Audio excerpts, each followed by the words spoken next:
The dame, the dame, the dame, the dame, the dame. Yun o. Narinig nyo yung lagotok na yun? Konting ganun lang. Lagutok. Ano nga bang lagutok? Well, sa mundo na may mga sasakyan at mahilig sa sasakyan, ito ang tunog ng gastos at sakit sa ulo. Nakakayamot dahil habang nag-drive ka, ay marinig mo ang crunchy-licious lagutok ng iyong pinakamamahal na sasakyan. At kahit sa pagtulog mo, ito ay hinding-hindi mawawala sa isip mo. Hindi mo alam kung saan nanggagaling ang lagutok. Yung tipong aalugin mo ang sasakyan, tapos ilalapit mo yung tenga mo, dun sa kung ano ng bahagi ng sasakyan. At ang mas malala niyan, pinagawa mo na tapos hindi pa rin nawala ang lagutok. Ouch, bad trip talaga yan. Kaya ito, ibabahagi ko sa inyo ang aking naranasan at kung paano ko na-resolve ang problema ko sa lagutok. Let's go! Hindi ko sure kung makaka-capture sa camera to. Pero, itong sasakyan natin meron na namang apparition na pinaparamdam sa atin Merong lumalagotok na sound dito sa steering. Kasi driving ako ngayon. Yan, driving ako ngayon. And magwa 1 year ko nang naririnig yung lagotok dito sa ating steering wheel. Every time na magta-turn to the left ako, yan, naririnig ko yung lagotok na sound. Ito, pagsasadula na lang ito. Pero ang una kong ginawa is nag-visual and field check ako para malaman kung saan nanggagaling yung lagotok. And based sa aking pag-check, ito yung part ng ating steering na papunta doon sa aking pinion. And nalaman ko na dito banda. Yan, dito banda sa baba. Diyan. Dito bandang part na to pababa, yung may lagutok. At nararamdaman ko talaga yung lagutok dyan. So based on sa aking initial check, again, di ako professional, pero parang may concern or may problema doon sa ating power steering rack and pinion assembly. Kaya ang ginawa ko is yun ang una kong pina-check. At ito ang mga sumunod na pangyayari.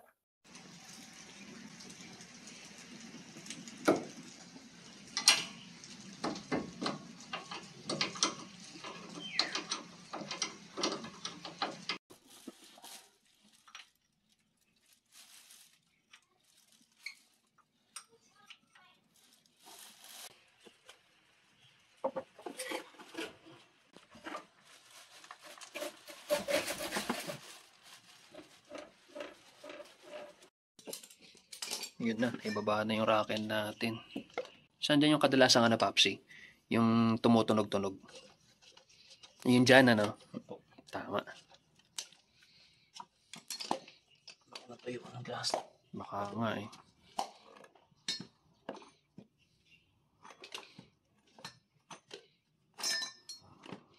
Kakalog-kalog ba yung ganyan pag tinitignan?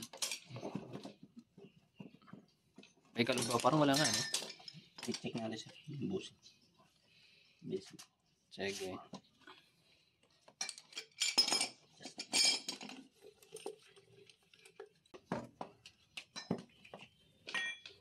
Buti nare-repair yung ganyan, ano? Basta di ka makikira yung mga iba. Anong cost nun, Papsi?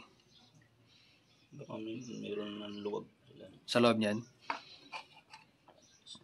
Pero ito mga to, yung mga yan, hindi siya yung magiging cost ng lagotok. Parang wala masira. Wala namang sira, ano? Malambot na kasi. Malambot lang. Pero talagang due for replacement na yung mga ganyan. Kasi malambot na. O, dapat nga matigas yan, no? Yan, dapat matigas yung mga something na to, no? So, yan, buo pa yan sa akin yan. Wala pang problema yan. Ano man lang, parang tawag dyan? Niriri-grease mo lang, no? Buti naman, ano pa siya, okay pa, no? Pero ano yung reason bakit siya, Papsi, yung iba pinapalitan nyo buong rack and yan, yung buong sistema na yan? Buong rack and yan? Oo, anong magiging cost nun? Kung di na madala repair, sir. Pag di na ano? Di na madala repair. Ma-repair? Paano di madala ng repair? Like, kahit after lagyan ng bushing? Okay, yung sama to kalawangin na. Okay. Tapos yung bearing sira. Yung bearing di pa din ipapress yun? Hindi po. Talagang ganon. Yung bearing ko okay naman? So, masira na. Lagyan naman.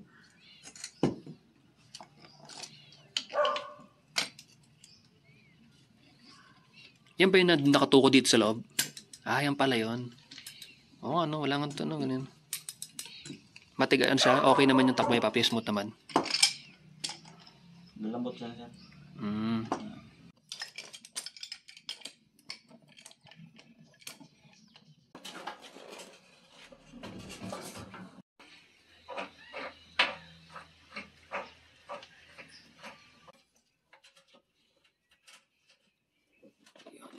Ay.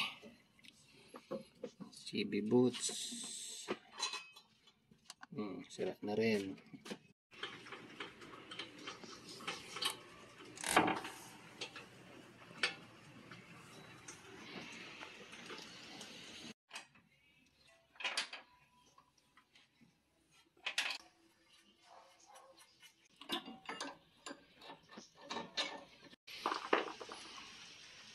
Kabit na lahat, ano?